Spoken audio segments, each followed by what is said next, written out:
एक बार सती अनसुईया की परीक्षा लेने 3 साधु उनकी कुटिया के द्वार पर आए। मुनियों के स्वागत के लिए अनसुईया ने अर्घ्य आचमन देकर कंद मूल समर्पित किया, किंतु मुनियों ने आतिथ्य स्वीकार नहीं किया। अनसुईया ने विनीत भाव से पूछा, मुनिगण, कौन सा अपराध हो गया जो आप लोग पूजा ग्रहण नहीं कर रहे हैं? मुनिगण बोले, आप हमारी प्रतिज्ञा स्वीकार करें, तब हम लोग अन्न जल स्वीकार करेंगे। अनसुईया ने कहा, अतिथि सत्कार प्राणों का बलिदान देकर भी किया जाता है, अतः मैं वही करूंगी जिससे आप प्रसन्न हो। मुनियों ने कहा, तो आप निसंकोच होकर हमारा आतिथ्य करें। जब सती अनसुईया कुछ समझ न पाई तो मुनि बोले, आप हमारे साथ पर पुरुष जैसा व्यवहार न करके लाज मर्यादा और संकोच को त्याग कर अर्थात नग्न होकर हमें भिक्षा दे। सती अनसुईया जी मुनियों की वाणी सुन अवाक रह गई और बोली, ये कैसे संभव है? कोई भी पतिव्रता नारी भला पर पुरुषों के सामने अपनी लाज व मर्यादा का त्याग कैसे कर सकती है? लाज और मर्यादा तो नारी के आभूषण होते हैं और आप मुझे आभूषणहीन रूप में क्यों देखना चाहते हैं? लगता है आपके मन में कोई खोट है। मुनि बोले, हम सच्चे तपस्वी हैं। मुनियों ने कहा, तुम निर्वस्त्र होकर भिक्षा दो, अन्यथा हम जा रहे हैं, पर ये याद रखना, हमें ऐसे लौटाने का विनाशकारी परिणाम तुम्हें भोगना होगा। तभी अनसुईया जी ने ध्यान लगाया तो तपोबल से पता चला कि ये तीनों मुनि और कोई नहीं बल्कि ये तो स्वयं त्रिदेव ब्रह्मा, विष्णु और महेश हैं। पता चला माता लक्ष्मी जी, सती पार्वती और सरस्वती जी ने अपने अभिमानवश इनको यहाँ मेरा पतिव्रत्य नष्ट करने के लिए भेजा है। सब जानकर माता अनसुईया जी मुनियों को कुटिया के अंदर ले गई और आदर पूर्वक बैठा दिया। प्रार्थना की, यदि मैं सच्ची पतिव्रता हूँ तो यदि मैंने भूल से भी स्वप्न में भी पर पुरुष का ध्यान न किया हो तो तीनों त्रिदेव 6 महीने के शिशु हो जाएं। इतना कहते ही वे 6 महीने के बालक बनकर रोने लगे। माता ने निर्वस्त्र होकर स्तनपान कराया। महामुनि अत्रि अनसुईया के पति भी आ गए और सुकुमार बच्चों को देखकर आश्चर्यचकित हो पूछा, देवी, देव स्वरूप कमनीय, ये तीनों बच्चे किसके हैं? अनसुईया ने कहा, भगवान, ये आपके ही बच्चे हैं। भगवान ने स्वतः कृपा की है। महर्षि समाधि के द्वारा रहस्य को जानकर आनंदित हुए।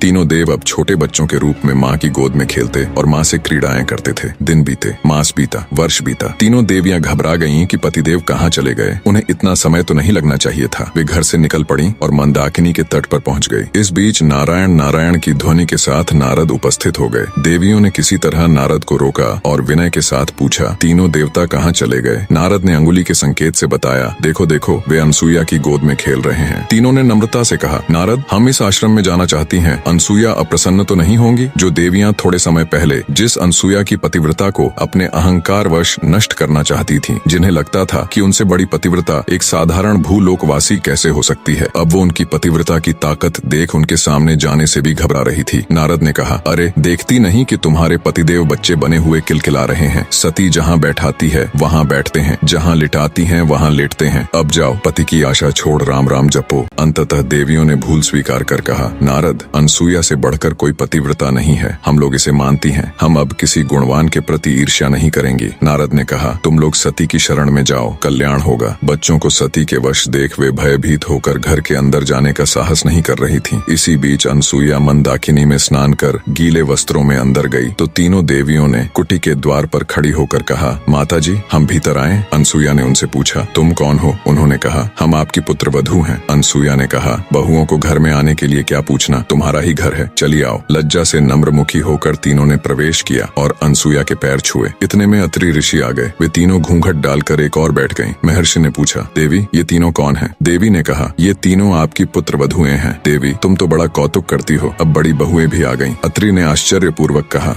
तीनों देवियों ने सती के पैर पकड़े और कहा, क्षमा करें और हमारे पति हमें प्रदान करें। अनसुईया ने कहा, मैं कब मना कर रही हूँ, गोदी में उठाकर ले जाओ। तब तीनों ने प्रार्थना की, माँ, अब और अधिक लज्जित न करें। यह सुनकर देवी का हृदय द्रवित हो गया और उन्होंने पुनः पतिव्रता धर्म के बल से उन्हें यथावत कर दिया और उठकर तीनों देवों की वंदना की और पूजन किया। देवताओं ने कहा, पतिव्रते, हम तुम्हारे पतिव्रत्य से संतुष्ट हैं, वर मांगो। माता अनसुईया ने कहा, आप मेरे पुत्र हो जाएं। तीनों ने तथास्तु कहा। यही देव बाद में पुत्र के रूप में उत्पन्न हुए। पति को परमेश्वर मानकर अपनी समस्त इच्छाओं को पति की इच्छा में विलीन कर जो नारियां जीवन यापन करती हैं, उनके लिए संसार में कुछ भी असाध्य नहीं है। अनसुईया जी से जुड़ी एक और कथा है जिससे उनकी पतिव्रता शक्ति का पता चलता है। एक बार जब पृथ्वी पर पतिव्रता शांडिली के कारण 10 दिन तक सूर्योदय नहीं हुआ था, तब माता अनसुईया जी ने देवताओं के आग्रह करने पर पतिव्रता शांडिली की मदद कर भीषण त्रासदी को टाला था। बहुत समय पहले प्रतिष्ठानपुर नामक नगर में कौशिक नाम का एक दुष्ट ब्राह्मण रहता था। वह कोढ़ से पीड़ित था। उसके रिश्तेदार उसे छोड़कर चले गए, लेकिन उसकी पत्नी शांडिली उसे देवता के समान ही पूजती थी। कौशिक बड़ा ही क्रोधी स्वभाव का था।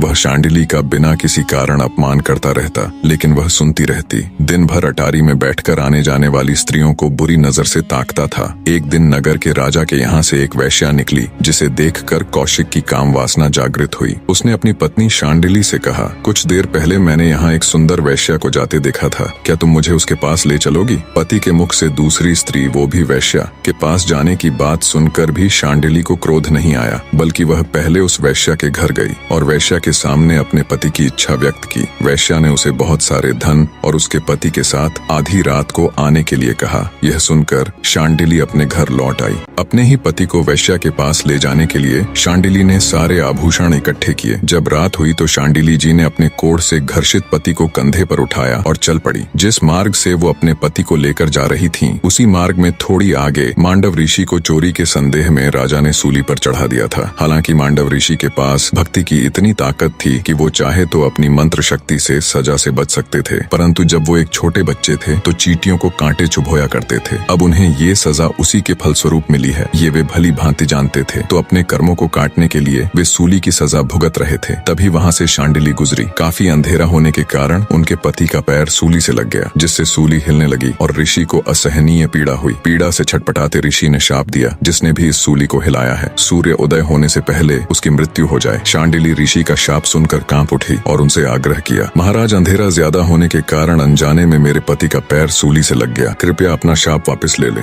किंतु मांडव ऋषि ने ऐसा करने से साफ मना कर दिया।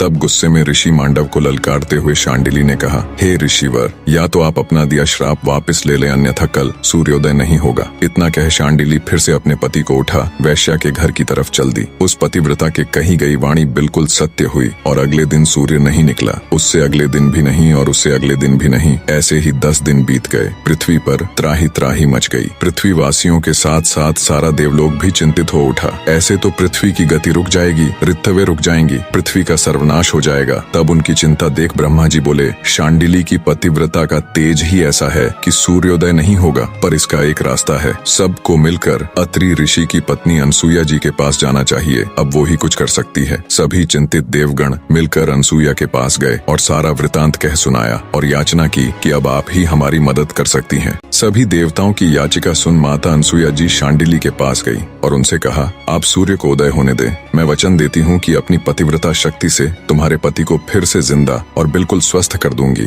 उनका रोग समाप्त हो, वो देवताओं के जैसे अजर हो जाएंगे। माता अनसुया से आश्वासन मिलने के बाद देवी शांडिली ने सूर्योदय होने दिया। माता अनसुया जी ने अपने वचन अनुसार कौशिक ऋषि को जीवित कर उसे देवताओं की तरह अजर बना दिया। कौशिक ऋषि अब पहले की तरह कठोर स्वभाव का नहीं रहा। भारतवर्ष की नारियों में पतिव्रता अनसुया जी का सर्वोच्च स्थान है। वही शांडिली जी भी एक पतिव्रता नारी थी, जिसने सूर्य तक को उदय होने से रोक दिया था। निष्कर्ष, सच्चा प्रेम, समर्पण और निष्ठा वह शक्तियां हैं जो असंभव को संभव बना देती हैं। जब हम अपने कर्तव्यों और धर्म के प्रति पूर्ण समर्पित होते हैं, तब समस्त ब्रह्मांड हमारे संकल्प के सामने झुकता है। यह जीवन का सत्य है कि प्रेम और त्याग में निहित शक्ति किसी भी बाधा को पार कर सकती है। बाहरी कर्मों की सीमा से परे भीतर की निष्ठा और साधना का तेज ही वास्तविक शक्ति का आधार है। एक ऐसा आधार जो न केवल स्वयं का उद्धार करता है, बल्कि सृष्टि को भी संतुलित रखता है। चैनल को सब्सक्राइब कर नेक्स्ट कहानी आप किसकी देखना चाहते हैं कमेंट करके बताइएगा जरूर।